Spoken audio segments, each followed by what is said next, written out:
అందుకనే అన్నదమ్ములైనను అక్క చెల్లెలైనను ఏమన్నాడు ఇక్కడ? సువార్తకు అడ్డుందా తల్లి? ఏం చేయమన్నాడు?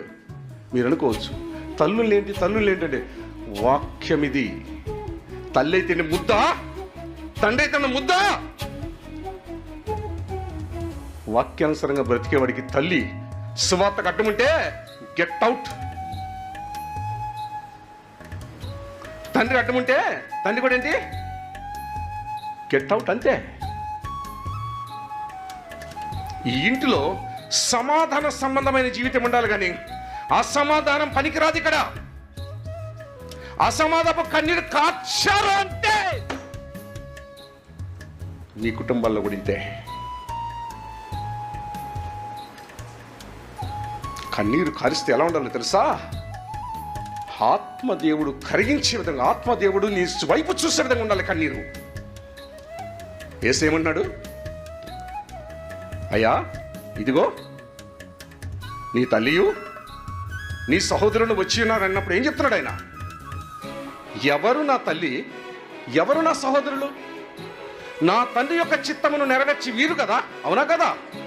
అవునా కదా? ఎన్నాళ్ళు ఈ వాక్యం వింటావు? ఇక ఎన్నాళ్ళు జీవిస్తావు ఇంకా నువ్వు ఈ జీవితం? తమ్ముడు వదలంటే కష్టం, అన్న వదలంటే కష్టం. తాగుబోతుల అన్న ఇంటికి వస్తున్నా చూస్తూ ఉన్నారు.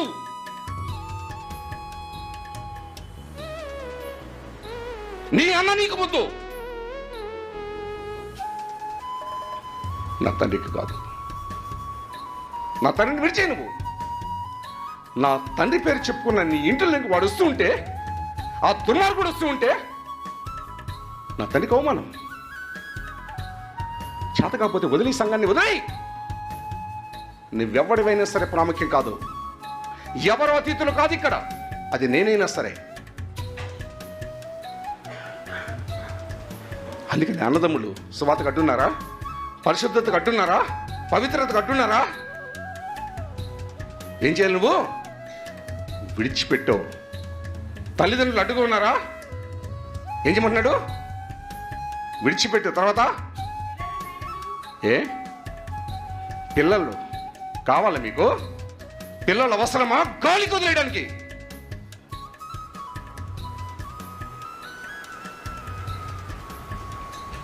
పిల్లాడు ఉంటే ఎలా ఉండాలి తెలుసా? అందుకనే వాళ్ళ అమ్మ చచ్చిపోయి 24 ఏళ్ళు అయింది. ఎందుకు అల్లారు ముద్దుగా పెంచుకున్నాను? క్రీస్తుకు మహింకరంగా పెంచానే తప్ప ప్రేమలు ఇవి చూపి పెంచలేదు నేను. బ్రతికితే క్రీస్తు కొరకు బ్రతుకు, చస్తే క్రీస్తు కొరకు చావు. ఈ లోకంలో దేనికి లొంగద్దు. డబ్బా, ఆస్తి, ఐశ్వర్యమా, రేపు వచ్చే పెళ్ళామా, రేపు వచ్చే బిడ్డలా, గెట్ లాస్ట్.